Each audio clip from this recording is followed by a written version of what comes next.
Companies that are fake lean, are just they're not sincere about it, and and how they're representing it. So actually, the first thing I do is I don't go to the factory floor. I go and try to go get with leadership and talk to leaders, whether it's the general manager or whatever, and to see what I ask them about their continuous improvement journey, and if they're humble and they talk about things they need to be working on, then I get a general sense that they sort of are know that they're on this journey and they're into it. If they start with braggadocio and I'm doing all these great things and I'm the world's best in this and that and I've been doing CI for 50 years, that's always a red flag to me.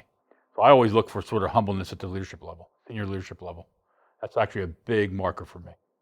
In production, if I walk out there, I think we all know that the first impression of 5S and cleanliness in a plant, everybody takes that, they kind of roll their eyes on it, they get it, they say, well, we need to be clean. They don't understand the depth of that, right? So you might see some nice tape and some things laid out, but if they're not following it, they don't truly get the fact that it's there because it's the only way we can hit our tack time. It's the only way we can get things out on time is if things are clean and organized, and they're showing up in time. They're not just in the space, but they're there in time.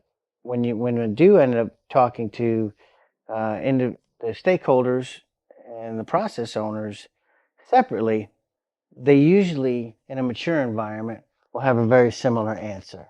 They know their goals, they know their charge, they know where they're heading, true north, and they know the methods they need to take to get there. And they seem to be a little more collaborative once they're in a group, and then in individual settings, the speak is very similar. So that tells me that they've practiced this.